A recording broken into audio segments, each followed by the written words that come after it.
Oh, Bapak Ibu Saudara yang dikasihi oleh Tuhan, selamat pagi. Kita bersyukur sepanjang malam Tuhan boleh menjaga istirahat kita. Dan pagi ini kita diberi kesempatan untuk melakukan aktivitas kita sepanjang hari ini.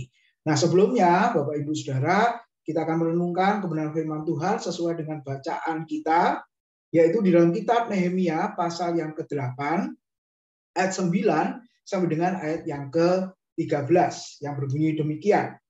Bagian-bagian daripada kitab itu, yakni Taurat Allah, dibacakan dengan jelas, dengan diberi keterangan-keterangan sehingga pembacaan dimengerti.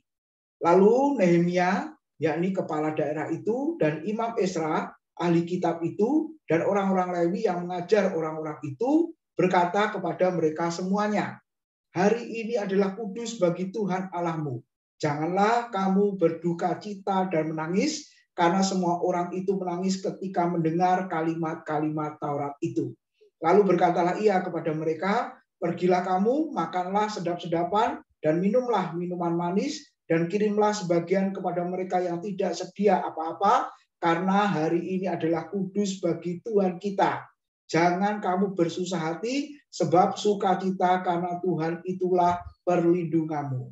Juga orang-orang Lewi menyuruh semua orang itu supaya diam dengan kata-kata, tenanglah, hari ini adalah kudus, jangan kamu bersusah hati. Maka pergilah semua orang itu untuk makan dan minum, untuk membagi-bagi makanan dan berpesta ria, karena mereka mengerti segala firman yang diberitahukan kepada mereka. Amin. Saudara-saudara, renungan firman Tuhan saya beri judul, yaitu sukacita dari Tuhan adalah kekuatanmu. Saudara-saudara, Esra dan Nehemia itu dua hamba Tuhan yang hidup sejaman, saudara. Kalau Esra disebut Alkitab sebagai ahli kitab, saudara, yang dikatakan mahir ya di dalam kitab Taurat dan juga seorang imam. Lalu Nehemia itu dikatakan sebagai juru minuman raja dan dikatakan kepala daerah atau seorang gubernur. Bapak Ibu Saudara, kalau kita melihat bagian ini, ahli kitab atau rohaniwan, seorang imam, bekerja sama dengan kepala daerah atau gubernur. Dalam arti, saudara, ada kolaborasi yang sangat indah antara rohaniwan dengan yang bukan.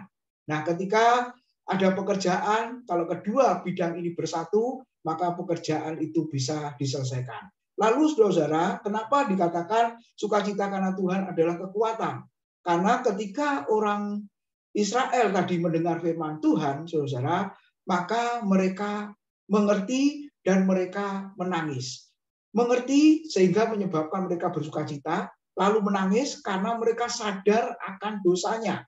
Dosa apa yang mereka sudah lakukan? Yaitu ketidaktaatan dengan melakukan kawin campur dengan bangsa-bangsa non-Yehuda pada masa itu. Nah, saudara-saudara, berapa banyak orang Kristen yang ketika mendengar firman, lalu mengerti, kemudian menyadari bahwa dirinya orang berdosa. Nah, biarlah kita semua, Bapak Ibu Saudara, ketika mengerti firman Tuhan, maka pengertian firman itu membuat kita menyadari keberadaan kita, menyadari kenyataan hidup kita, bahwa kita ini orang berdosa. Oleh sebab itu, biarlah kita mengaku dosa di hadapannya. Mungkin yang ada di pikiran kita, melalui perkataan kita, melalui perbuatan kita, ada hal yang tidak berkenan di hadapan Tuhan. Biarlah kita terus minta ampun di hadapan Tuhan. Dan yang kedua, saudara, biarlah ketika kita membaca firman Tuhan, maka firman Tuhan tadi mengajarkan supaya kita bisa mengerti firman Tuhan itu. Biarlah pembacaan firman Tuhan yang kita baca, bahkan diberi penjelasan melalui renungan pagi hari, membuat Bapak Ibu Saudara semakin mengerti.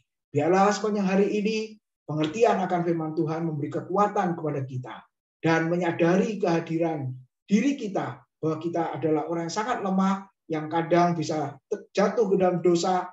Oleh sebab itu biarlah kita menyadarinya dan Tuhan pasti mengampuni. Selamat pagi, selamat beraktivitas.